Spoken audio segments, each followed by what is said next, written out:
Bakal pesara simpan 1 kilogram untuk dana persaraan. Tak mewah tapi ianya cukup untuk menampung dana persaraan kita. Tonton sampai habis, saya akan kongsikan cara simpan 1 kilogram dalam masa 10 tahun.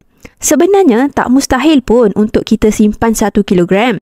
Dengan konsisten RM5,300 sebulan dalam akaun emas Gap, kita boleh capai 1 kilogram emas dalam masa 10 tahun atau selama 120 bulan.